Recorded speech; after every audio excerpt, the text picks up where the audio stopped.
Esta análise é baseada no caderno de estudos elaborado pelo professor doutor Marcelo Lessa, idealizador e mentor do projeto Alero Turbo.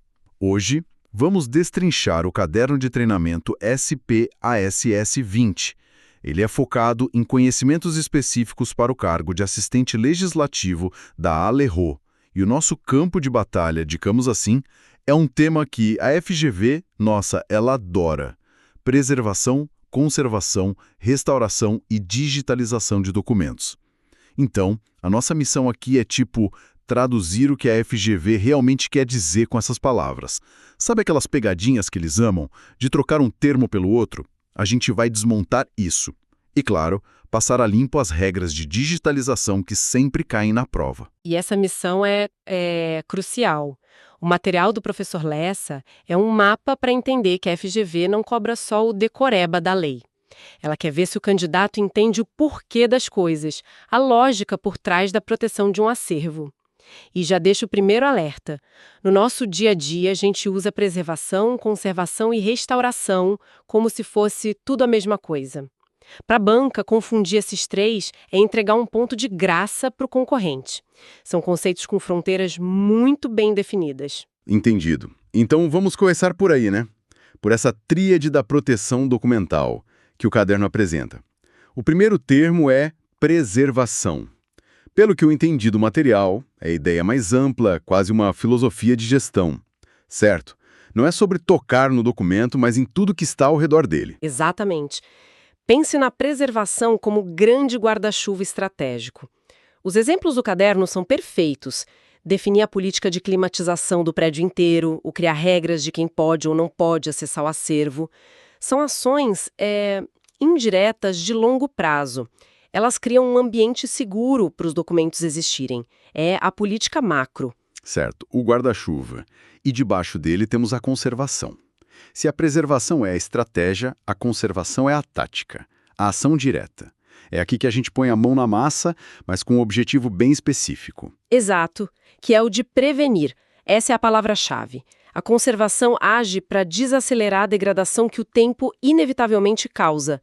É a higienização para remover poeira que pode ser abrasiva, é acondicionar os documentos em caixas de material com pH neutro, isso para evitar contaminação por acidez.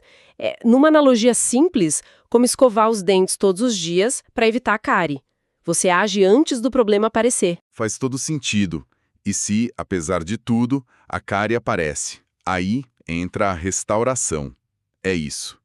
Quando o dano já aconteceu e a gente precisa consertar. É exatamente isso. A restauração é a intervenção corretiva, quase cirúrgica. O documento já está fragilizado, rasgado, manchado. A restauração entra para estabilizar e, se possível, reverter parte desse dano para garantir a integridade física e a legibilidade.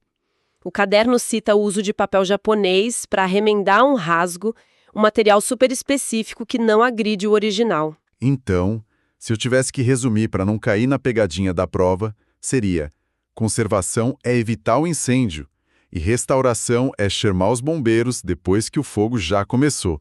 A preservação seria o plano de evacuação e os sistemas anti-incêndio do prédio todo. Ótima analogia. E os bombeiros da restauração têm uma regra de ouro, um princípio que a FGV ama testar: a reversibilidade. Toda intervenção feita em um documento histórico deve, idealmente, poder ser desfeita no futuro com o avanço de novas tecnologias, sem causar mais dano.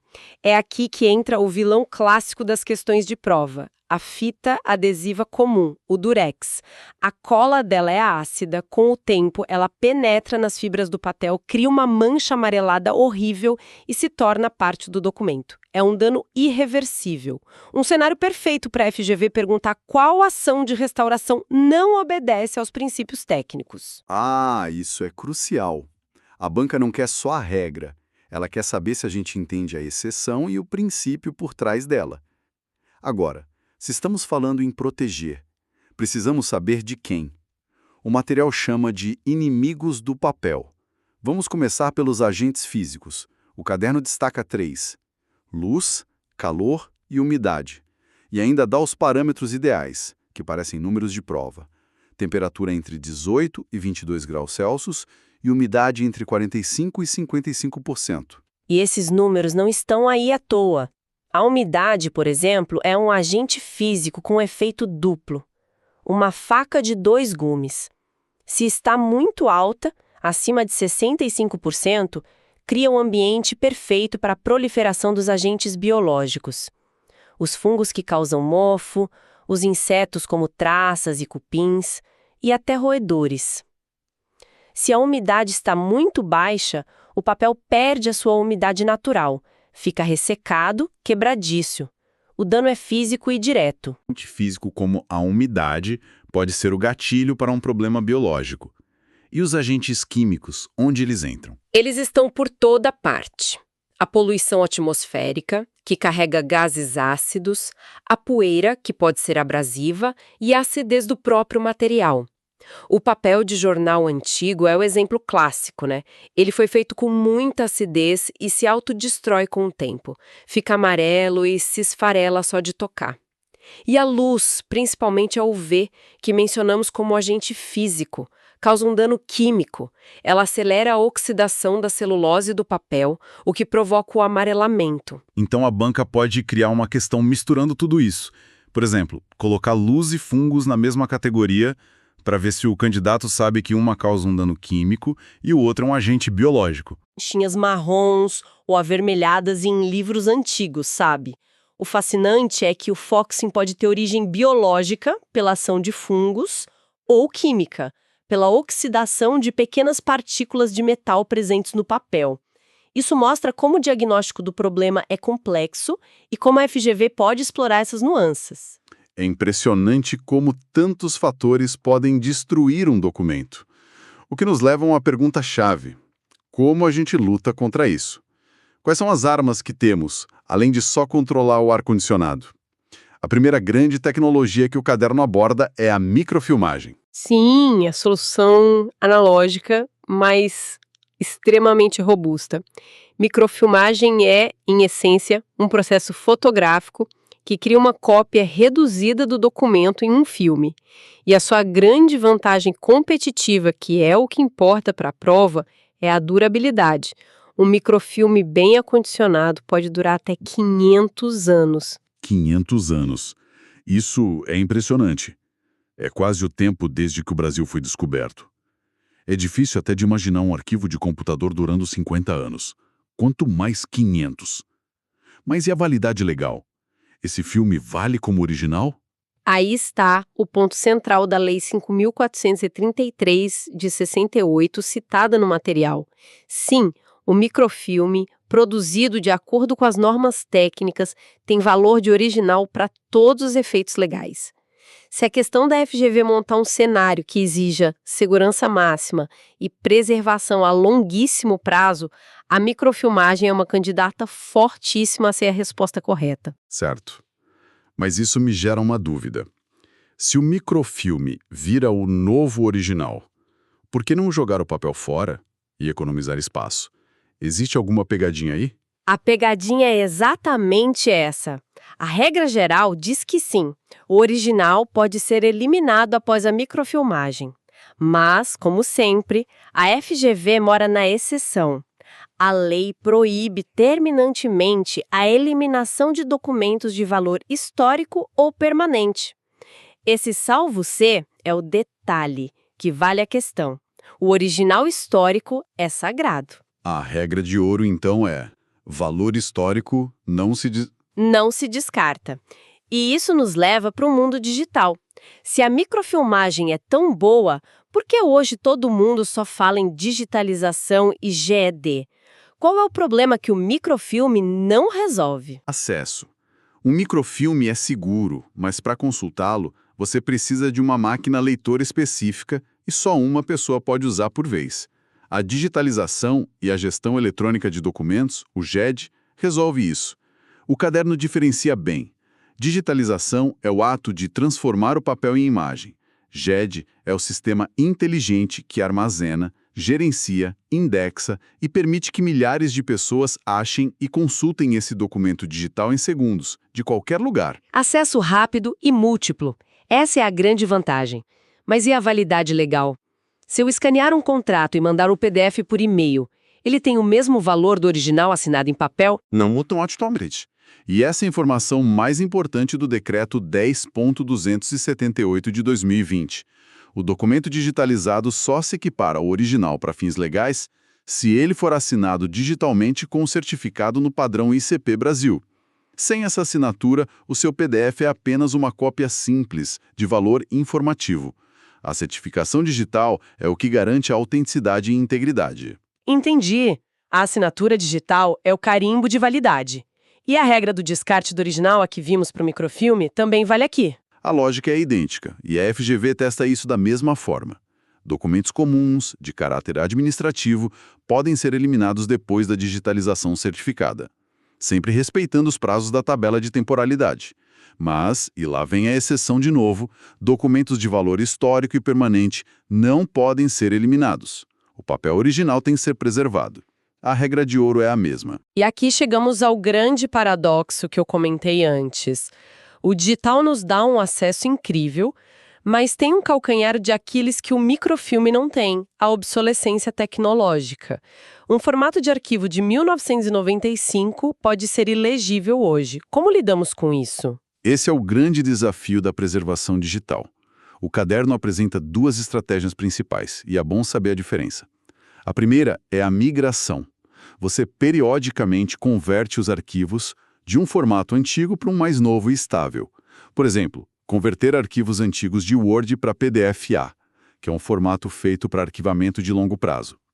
A segunda é a emulação. Em vez de mudar o arquivo, você cria um software que simula um ambiente computacional antigo, permitindo que o programa original rode e leia o arquivo original. É uma solução mais complexa, mas que preserva a autenticidade do objeto digital intacto. Fantástico. Para amarrar tudo isso, vamos para uma rodada rápida, testando os conceitos como se fosse a prova. Vou pegar alguns pontos do fichamento do caderno. Cenário 1. Um arquivo está organizando documentos antigos e encontra vários com clipes e grampos de metal. A recomendação técnica é mantê-los para não alterar o documento. De jeito nenhum. Essa é uma ação clássica de conservação preventiva. Clipes e grampos metálicos oxidam com a umidade, a famosa ferrugem, e causam manchas ácidas e permanentes no papel. Devem ser removidos e, se necessário, substituídos por materiais plásticos inertes. Perfeito. Cenário 2. Para arquivar imagens digitais para o futuro, qual formato o material recomenda? JPEG é uma boa opção? O JPEG é péssimo para preservação. Ele usa uma compressão com perdas, ou seja, a cada vez que o arquivo é salvo, um pouco da qualidade da imagem é jogada fora para economizar espaço. Os formatos ideais citados são o TIFF, que não tem perdas, ou o PDF-A, a versão de arquivamento do PDF. Esse detalhe técnico é um prato cheio para um distrator da FGV. Ótima dica. Cenário 3. O que significa a sigla OCR e por que ela é tão importante no contexto do GED? OCR é o reconhecimento óptico de caracteres. É a tecnologia que lê a imagem de um texto digitalizado e a transforma em texto pesquisável. Sem o OCR, seu documento digitalizado é só uma foto. Com o OCR, você pode usar a busca para achar uma palavra específica dentro de um relatório de 500 páginas em segundos. É o que dá inteligência ao arquivo digital. E o último da rodada, um dado técnico. Qual resolução mínima, em geral, para digitalizar documentos de texto? A referência padrão é de 300 dpi, que é dots per inch, ou pontos por polegada. É o tipo de número que a banca pode cobrar diretamente, então vale a pena memorizar. Excelente. Agora vamos colocar isso à prova com as questões do próprio material. Questão 01. Para a conservação preventiva, quais os principais agentes físicos que devem ser monitoradas? As opções misturam tudo. Como a gente desmonta essa questão? Essa questão testa a classificação. A resposta correta é temperatura, umidade relativa e luz. O trabalho mais importante aqui é analisar por que as outras estão erradas. A opção com insetos, roedores e fungos descreve agentes biológicos. A que tem poluição e poeira fala de agentes químicos. E a acidez do papel é um fator químico intrínseco. Não há meio termo, a FGV exige que você saiba a categoria exata. Claríssimo. Vamos para a questão 08, que aborda a regra e a exceção que já discutimos. A legislação permite eliminar o original em papel depois da digitalização certificada. Aqui a banca vai testar se o candidato caiu na armadilha dos extremos. Haverá uma alternativa dizendo sim sempre e outra dizendo não nunca. Ambas estão erradas. A resposta correta, como aponta o gabarito, está na nuance. Sim, para documentos sem valor histórico, observada a tabela de temporalidade e os requisitos técnicos. A chave está no exceto para os históricos. É nesse detalhe que a aprovação se esconde. Então, recapitulando a nossa missão de hoje. A análise do caderno do professor Lessa nos mostra um caminho claro. Primeiro, a diferença vital entre prevenir o dano, que é conservar, e consertar o dano, que é restaurar.